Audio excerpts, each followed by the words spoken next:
My dreams is to become a successful singer and guitarist and performers music around the world. America's Got Talent didn't tell you this about Nene Royal. She is 16 years old. She is standing alone under stage lights in Pasadena, California. And in about 90 seconds, she is going to make 219 million people stop scrolling. That number is not a typo. That is how many times her audition was watched across every platform in just 9 days. But here is the part almost nobody talking about that clip actually knows. The song she chose to sing that night was never written to be sung by a smiling teenager on a talent show at all. It was written out of rage, grief, and a bombing that killed 2 children. And almost nobody clapping in that theater had any idea they were watching a protest anthem being reborn in front of them. Let's start with what the cameras actually showed you, because even that version of the story is more layered than it looks. On the night before her 16th birthday, a young musician named Nene Royal walked onto the America's Got Talent stage in a plain black dress, carrying an electric guitar and very little else. She looked nervous. She looked young. She spoke softly when the judges asked her questions, the kind of soft-spoken energy that makes an audience brace itself for something forgettable. Then she plugged in her guitar, and the entire room changed shape around her. What came out of her was not the polite, radio-friendly cover most talent shows are built around. She launched into Zombie, the 1994 rock anthem by the Irish band The Cranberries. And she didn't just sing it, she detonated it. She pushed her voice into a raw, scraping growl. She threw distortion and lead guitar flourishes into the arrangement, worked in a burst of two-handed tapping on the fretboard, and turned a song most of that audience associated with their parents' generation into something that felt dangerous again. Within a minute, the packed Pasadena Civic Auditorium was singing the chorus back at her. The judges' reactions tell you everything about how unprepared that room was for what she brought. One judge called the performance spectacular and told her she had a real shot at going far in the competition. Another judge, visibly stunned, called her a rock star without a single qualifier attached to it. A third pointed out how naturally she handled the guitar work. And even the judge best known in entertainment for being difficult to impress admitted that something about her voice felt completely genuine. For yes, delivered almost before the last note had finished ringing out. That is the moment the algorithm noticed her. That is the 60-second clip that turned into a viral explosion. But that clip is the smallest fraction of who she actually is. Here is the first thing the broadcast never slowed down long enough to explain. Nene Royal did not arrive at that audition as an unknown. She arrived with an existing audience of millions. Before she ever set foot on an American stage, her covers of songs like Nirvana's Smells Like Teen Spirit and System of a Down's Heavier Material had already been circulating online, racking up views and turning her into a recognizable name among rock fans who follow guitar content. By the time she stepped in front of those 4 judges, she had already built a following in the millions across her social platforms. The show packaged her as a surprise. She wasn't a surprise. She was a working musician with a track record, and the audition was simply the moment the mainstream finally caught up to what a smaller, devoted audience already knew. That devoted audience exists because of how she actually learned to play. There was no conservatory, no long list of private instructors, no industry connections smoothing her path forward. By her own account, she picked up a guitar for the first time around the age of 6 and taught herself from there. The same way an entire generation of young musicians has learned in the era of endless video tutorials. She watched, she copied, she got it wrong, she tried again, for years, long before anyone outside her immediate circle was paying attention. That kind of self-taught foundation tends to produce a very specific kind of player, someone who develops odd habits and personal instincts instead of textbook technique, and often ends up more expressive for it. Watch enough footage of her playing, and you can see that instinct all over her phrasing, in the way she bends into notes and lets her voice crack instead of smoothing it into something safer. It's worth sitting with what that actually requires from a kid. Self-teaching an instrument to a professional level takes thousands of quiet, unremarkable hours that nobody records and nobody applauds. There's no highlight reel of a 10-year-old repeating the same 4 bars for the 40th time, because her fingers won't cooperate yet. There's no viral clip of the frustration, the plateaus, the stretches where progress feels invisible. That invisible labor is the actual foundation underneath the 90 seconds the world eventually saw. The audition wasn't the beginning of her story. It was the first moment a global audience happened to be watching the middle of it. Now here's where the story gets genuinely strange, in a way that has almost nothing to do with her guitar skills and everything to do with the song she picked. Zombie wasn't written as a rock anthem for arenas or talent shows. It was written by Dolores O'Riordan, the lead singer of the Cranberries, as a direct, furious response to a real act of terrorism. In March of 1993, explosive devices planted in the English town of Warrington killed 2 young boys, 3-year-old Jonathan Ball and 12-year-old Tim Perry, and injured dozens of other people. O'Riordan was on tour when the news reached her, and by her own account the horror of it never let go.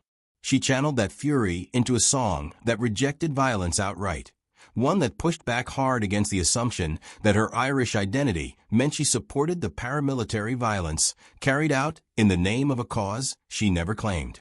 The lyrics reach back further too, invoking Ireland's own long history of political violence as a wound that keeps reopening generation after generation, with children paying the price every time. So think about what actually happened on that stage for a second. A teenager who grew up thousands of miles away on a completely different continent, in a country with no direct connection to the conflict that inspired the song, stood in front of a cheering American audience and delivered one of the most serious protest songs in modern rock history as pure entertainment.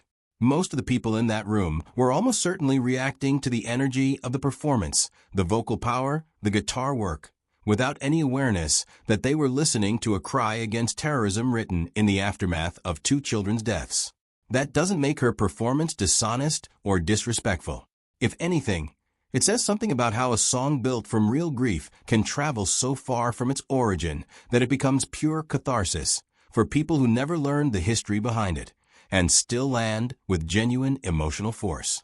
2 teenagers separated by 3 decades and thousands of miles, both using the same song to say something they weren't fully equipped or expected to explain out loud. And the timing of all this is almost too strange to be coincidence. Zombie has never really gone away. When Dolores O'Riordan died unexpectedly in 2018, plenty of people assumed the song would settle into the category of beloved classic, respected but gradually fading from active cultural conversation.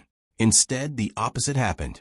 It became a stadium chant, sung by Irish rugby crowds during major international tournaments, with a kind of collective intensity that few rock songs from the 90s still generate. Online, it crossed well past 1 billion streams and views combined across platforms, putting it in a small club of songs from that era that never stopped finding new listeners. A cover version released by the band Bad Wolves years after O'Riordan's death introduced the song to a younger audience who had never heard the original, sparking its own wave of discussion.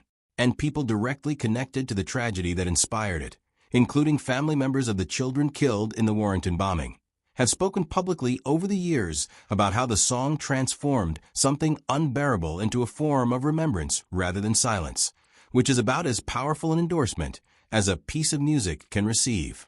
Right around the same window that Nene's audition was spreading across social media, the Cranberries' surviving members and estate were preparing to release a previously unheard live recording from a show in London back in 1994, one that includes a performance of Zombie itself, decades after it was originally captured.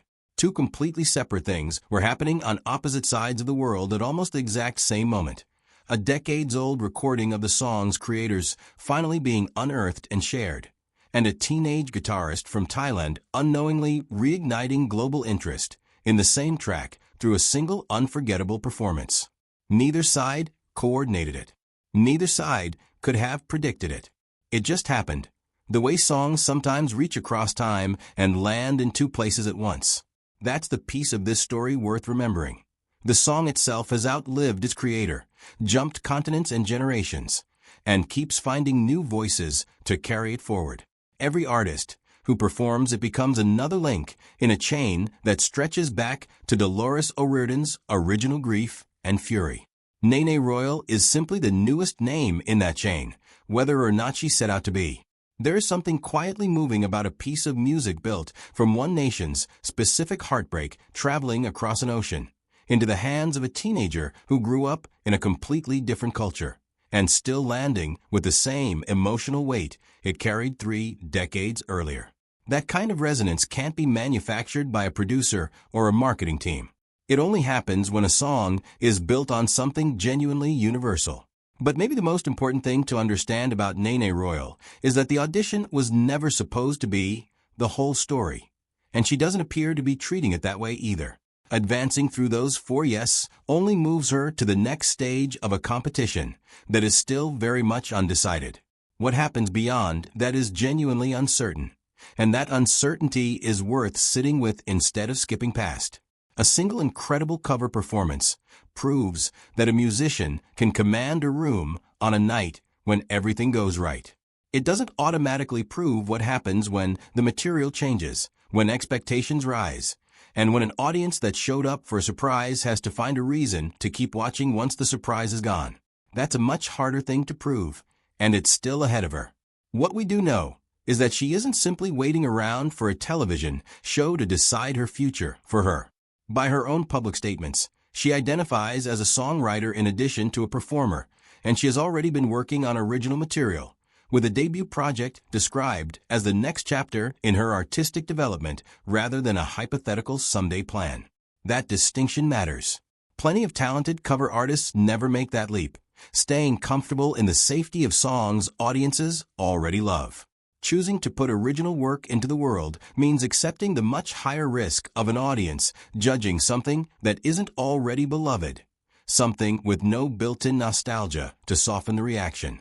That's a genuinely bigger bet than walking out and playing a song everyone in the building already knows the words to. Step back and look at the whole shape of this story, and it lands with more weight than a single viral clip ever could. A child taught herself an instrument from nothing but observation and repetition, built a real audience the slow way, years before anyone outside her circle noticed, and then walked onto one of the biggest stages in American entertainment and chose, whether fully deliberately or simply instinctively, to perform one of modern rock's most serious protest songs in front of an audience that had no idea what they were actually hearing. The nervous teenager who could barely get through her introduction and the ferocious performer who tore into that chorus were never two separate people. They were the same person the entire time, and the gap between how the world perceived her in that first 30 seconds and who she turned out to be by the second minute is really the entire story in miniature. If you had told the quieter, more nervous version of her, standing backstage before her name was called, that a room full of strangers and millions of people online were about to respond the way they did, she might not have believed you. That gap between invisible effort and sudden visibility is a feeling a lot of people watching this understand in their own lives, even if the scale is different. You put in years of work that almost nobody sees, and then one moment arrives, and people act like you appeared out of nowhere. So here's what I actually want to know from you. Do you think Nene Royal has what it takes to go all the way in this competition? Or do you think her biggest moment is still somewhere ahead of her, waiting to happen? Drop your honest take in the comments, because I genuinely want to hear where people stand on this one.